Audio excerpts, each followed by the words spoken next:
Good morning, everyone. This is day 2 of our 75 days consistency challenge. तो day 2 में हम लोगों की जो शेड्यूल है उसको हम लोग देखेंगे. बेसिकली जो मेरा शेड्यूल होता है उसको मैंने इस तरीके से फ्रेम किया है जैसे आप इसको यूपीएससी, यूपीपीसीएस और कोई भी इंडिया का स्टेट पीसीएस होता है उसको आप आराम से उसके लिए यूज़ कर सकते हो. ठीक है, ईजिली आपको उससे टॉपिक्स देखने को मिलेगा. मैंने थीमेटिक वे में सारे टॉपिक्स को क्लासिफाई किया है, कहाँ पे प्रीलिम्स पूछता है, कहाँ से मेंस पूछता है, उसके अकॉर्डिंग मैंने इसको डिफरेंट सेगमेंटेशन में डाल के फिर मैंने एक अलग से पेजेस में लिख के इसको रखा है. उसके बाद मैं अपने डेली शेड्यूल में उसको इनकलकेट करता हूँ. तो आप इसको यूज़ करोगे तो आपको बहुत ज़्यादा फ़ायदा मिलने वाला है. ठीक है, तो आज सबसे पहले जो हमारा दिन का शुरुआत जैसे होता है daily current affairs and editorial. Hope जैसे मैं जैसे भी डालता हूँ ना करंट मतलब डेली शेड्यूल, उससे पहले आप लोग ये करके रखा करो ऑलरेडी. ठीक है, सुबह ही उठो, सीधे एडिटोरियल सेक्शन पे जाओ द हिंदू के और सीधे उसको रीड करो. उसमें से कुछ चीज़ों को अंडरलाइन करो. नोट्स नहीं बनाना है. नोट्स नहीं बनाने का मतलब नहीं बनाना है. ठीक है, बहुत सारे कोचिंग इंस्टीट्यूट्स हैं, कंपाइलेशंस देते हैं, विजन है, फिर ओनली आईएएस है, इतनी सारी चीज़ें हैं कि आपको कोई ज़रूरत नहीं है कहीं से खुद एफर्ट लगाने का फॉर द करंट अफेयर. इस बात का आपको हमेशा ध्यान रखना, टाइम वेस्ट नहीं करना है. हो सकता है दूसरे लोग करके अच्छा कर गए हों, लेकिन वो आपका तरीका नहीं होना चाहिए. ठीक है, तो द हिंदू एंड और इंडियन एक्सप्रेस से एकदम एडिटोरियल को पढ़ना कोशिश करना. वीडियोस देखते हो अच्छी बात है, वीडियोस देखो, समझ में आता है, दूसरे लोग उसको एक्सप्लेन करते हैं, लेकिन अगर आप उसको खुद से रीड करोगे तो आपकी बेसिक अंडरलाइंग जो अंडरस्टैंडिंग होती है वो काफ़ी अच्छा हो जाएगा. जब आप मेंस में बैठोगे तो आप वीडियो के थ्रू नहीं लिख पाओगे, खुद के थॉट प्रोसेस से आप सब कॉन्शियसली आपको सपोर्ट मिलेगा लिखने के लिए. मैंने इसको फील किया इसलिए मैं आपको बता रहा हूँ कि ट्राई करो कि वीडियो पे ज़्यादा डिपेंडेंट ना रहो. जब आपको खुद मौका मिलता है तो खुद उस तरीके से करने की कोशिश करो, क्योंकि पढ़ना काफ़ी अलग तरीके से चेंज लाता है. ठीक है, तो हो गया. The Hindu and Indian express को आप कर लोगे.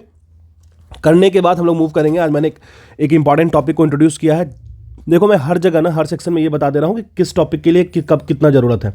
ठीक है, तो ये मेंस के पर्पज से काफ़ी ज़्यादा इंपॉर्टेंट है एज कम्पेयर टू प्रीलिम्स. तो आप इसको उसी तरीके से पढ़ना. सिर्फ एक बेसिक रीडिंग कहाँ से करना है मैंने ऑलरेडी बता दिया है. Vision IAS. ठीक है, विजन आईएएस की बुकलेट आती है ना, मेंस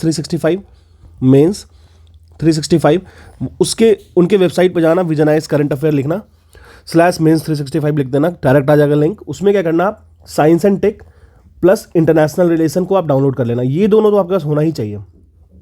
ये दोनों आप स्किप नहीं कर सकते हो. अगर ये दोनों वहाँ से पढ़ ले रहे हो तो आपको कोई नोट्स बनाने की कहीं से भी कोई ज़रूरत नहीं है. बस करंट अफेयर से अपडेटेड रहना, काम हो जाएगा आपका. ठीक है, तो आज हम लोग बात कर रहे हैं इंटरनेशनल रिलेशन वाले पार्ट की. इंटरनेशनल रिलेशन में हम लोग स्टार्ट करने की बात कर रहे हैं तो इंडिया की फॉरेन पॉलिसी समझेंगे, इंडिया की पंचशील एग्रीमेंट हम लोग समझेंगे, किस तरीके से इंडिया नॉन अलाइनमेंट मूवमेंट पर रहा है हमेशा. ठीक है, मतलब ना तुम्हारी सुनेंगे ना हम इसकी सुनेंगे, हम बीच की बात करेंगे, हम दोनों से फ्रेंडशिप रखेंगे. अभी अगर देखा जाए रशिया और अमेरिका दोनों से काफ़ी ज़्यादा इंटेंस फ्रेंडशिप है. हालांकि आईआर में फ्रेंडशिप नहीं होता. पहली बात तो ये होता है अपनी अपनी इंटरेस्ट होती है, अपनी अपनी चीज़ें होती हैं. उनका जो इंटरेस्ट है हम सेटिस्फाई कर रहे हैं, मेरा इंटरेस्ट वो सेटिस्फाई कर रहे हैं, तो well and good, we are very good friends. Otherwise go to hell वाला सिचुएशन. ठीक है, तो बेसिक इंटरनेशनल रिलेशन का मतलब यही होता है कि आपके इंटरेस्ट को और सामने वाले के इंटरेस्ट को, आपके एनिमी स्टेट के इंटरेस्ट को किस तरीके से बैलेंस किया जाए कि दोनों का दोनों हमारे लिए बहुत ज़्यादा यूजफुल हो जाए. मैं आपको एग्जांपल देता हूं. जैसे रशिया यूक्रेन वॉर चल रहा था. अब देखो, रशिया यूक्रेन वॉर चल रहा है तो फ़ायदा कौन ले रहा है? रशिया के जितने भी जो रॉ ऑयल्स होते थे वो उनको यूरोप ने बैन कर दिया, गैसेस को यूरोप ने बैन कर दिया, फर्टिलाइजर्स को यूरोप ने बैन कर दिया, ऑयल्स को बैन कर दिया. तो रशिया ने क्या किया? रशिया ने इंडियन मार्केट में उसको बहुत ही कम प्राइसेस में, जैसे मान लो $25 पर बैरल, $30 पर बैरल में इंडिया को भेज दिया. इंडिया उसको प्रोसेस करके इंडिया भेज दिया उसको यूरोपियन मार्केट में. लो भाई, इनडायरेक्ट डंपिंग हो गया. तो इससे क्या हुआ? कोई ऑब्जेक्ट नहीं कर सकता है. क्यों करेगा कोई ऑब्जेक्ट? ये हम अगर आपकी युद्ध हो रही है, वो एस जयशंकर जी का एक स्टेटमेंट है ना कि West always think about what West is thinking, but West should focus on what others interest are. कि किस तरीके से दूसरों का इंटरेस्ट पे ही फोकस करना चाहिए. सिर्फ वेस्ट को ये लगता है कि अगर वेस्ट में युद्ध हो रहा है तो पूरे वर्ल्ड में युद्ध हो रहा है. ठीक है, अगर एशिया की प्रॉब्लम है तो एशिया की खुद की प्रॉब्लम है, बट अगर वेस्ट की प्रॉब्लम है तो पूरे वर्ल्ड की प्रॉब्लम है. इस सिचुएशन से, इस माइंडसेट से उठना पड़ेगा. तो वो वाली बात हो गई. तो आप समझो, इन चीज़ों का बेनिफिट समझो किस तरीके से. आईआर तो बहुत ही इंटरेस्टिंग टॉपिक है, आप बस पढ़ के इन्जॉय करो. मैं कहूँगा कोई नोट्स बनाने की जरूरत नहीं, पढ़ के बस इन्जॉय करो. ठीक है, ये मैं बेसिक बता रहा हूँ स्टार्टिंग का. पहले आप लोग पेंसिल कर लेना, फिर नैम कर लेना, फिर आपको पता होना चाहिए कि मेंस एंड प्रीलिम्स में ज़्यादा पार्ट लेगा और आपकी बेसिक अंडरस्टैंडिंग क्लियर करेगा प्रीलिम्स के लिए भी. ठीक है, फिर हम लोग बात करेंगे कोल्ड कोल्ड वॉर जो था ईरा इंडिया में, वो उसको देख लेंगे। उसके बाद इंडियन डायोस्फेरा जो भी पूरे वर्ल्ड में है, पूरे ग्लोब पे है, ठीक है। जैसे अब अभी क्या हुआ अफगानिस्तान में इंडिया के जो भी एम्बेसी थी उसको बंद कर दिया गया। आप बोलोगे यार क्यों बंद कर दिया गया, इंडिया ने तो इतना इन्वेस्ट किया है वहाँ पे। बिल्कुल किया है, अफगानिस्तान में किया था, तालिबान ईरा में तो नहीं किया था। बट कोई कंसेंसुअल रिलेशनशिप बचा नहीं है, क्योंकि पूरा वर्ल्ड अफगानिस्तान जो है तालिबान के दिन वाला उसको एक्सेप्ट नहीं कर रही है। अगर उसको एक्सेप्ट नहीं कर रही है तो वहाँ पे डायोस्फोरा खोल के मतलब क्या है?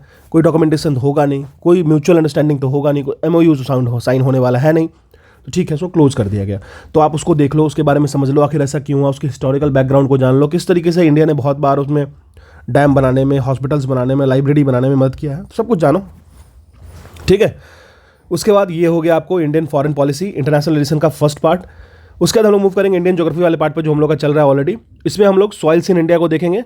सॉइल्स इन इंडिया को देखने के बाद अच्छे से पढ़िएगा, कहाँ से? तो NCERT से, एंड नेचुरल वेजिटेशन को कीजिएगा। देखिए अगर पढ़ते पढ़ते बहुत समय लग जाएगा, टॉपिक्स में थोड़ा ज़्यादा दे देता हूँ, ये आपको प्रीलिम्स और मेंस दोनों के लिए यूजफुल है। तो आप एक काम कर लीजिएगा, क्वेश्चंस अगर लगाने का समय ना बचे आपके पास, तो आप घटना चक्र की मेरी इंडियन ज्योग्राफी वाली पार्ट डाल रखी है, उसमें आप जाकर के सीधे सॉइल्स और नेचुरल वेजिटेशन वाला चैप्टर खोलना और डायरेक्ट रीड कर जाना, ठीक है, ज़्यादा आसान रहेगा। मैंने एक्सप्लेन भी कर दिया अच्छे से।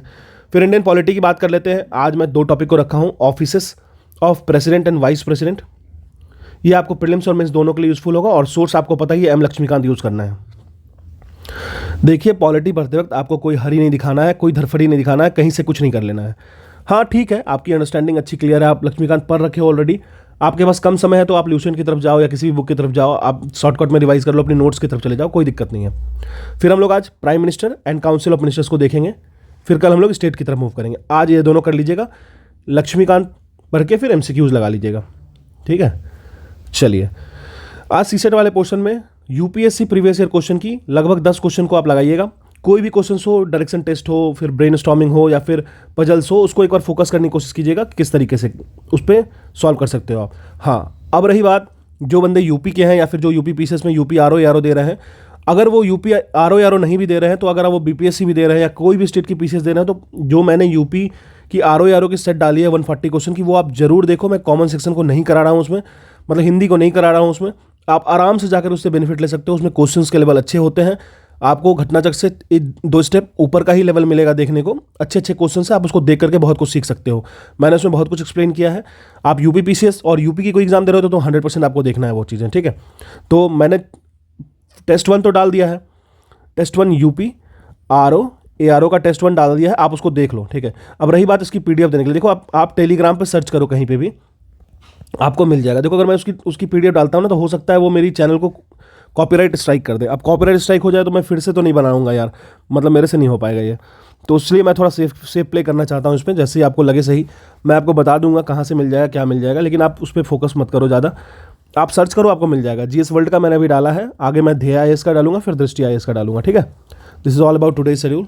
Stay tuned. Thank you.